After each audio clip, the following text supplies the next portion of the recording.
To set up cart abandonment, you'll come into Sales and Offers and choose the particular offer you'd like to set it up for. You have to do this one offer at a time. It does default off, so you'll need to go in to turn it on.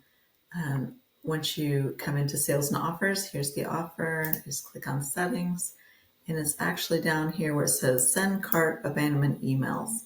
We'll turn that on, and then you reply with how far from visiting the cart you'd like it to go out. So choose time, and then click Save. Now you're probably wondering, what's the email that goes out? It's actually located under Settings here, and then you'll come over to the far right, third one down is Email Templates. And it's Cart Abandonment is right here.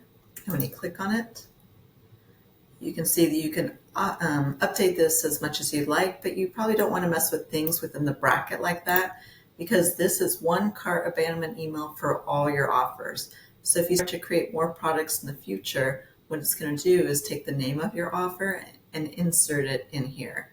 So you don't want to mess with things in the brackets. You might want to change the hey there to something to fit your brand, and then maybe the closing salutation here, write something to fit your brand, but maybe not mess with too much in the middle.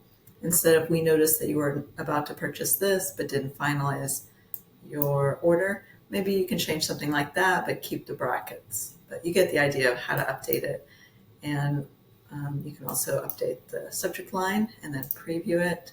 You can also send a test email, and the Buy Now button goes straight to that checkout page. So that's how that'll work. And that's about it.